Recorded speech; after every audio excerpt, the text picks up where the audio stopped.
Na sceno pa bodo stopili tekmovalci v hitrih lončkih. Pomerili se bosta še ena šola iz občine Kamnik, to je osnovna šola Toma Brejca Kamnik, zastopali jo bodo Iona, Kim in Luka, nasproti pa bodo stali Ferenc, Lovro in Nejc iz osnovne šole Trebnje.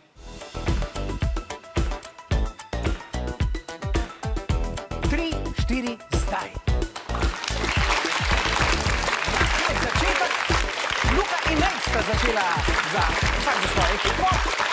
Enkrat razmeroma izenačeno, a tudi lončki so kar pridni danes, pri nas v studiu ne piha in ne letijo preveč na tlok.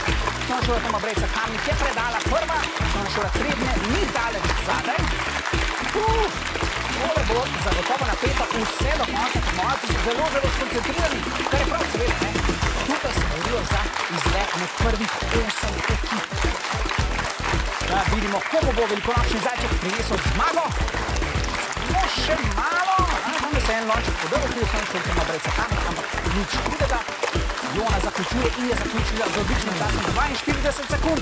Počakali pa smo tudi Trebance in zelo blizu 3 sekunde oziroma še malo manj razlike med obema ekipama. Najprej grem k drugouvrščenim, dajmo en aplavz za osnovno šolo Trebnje.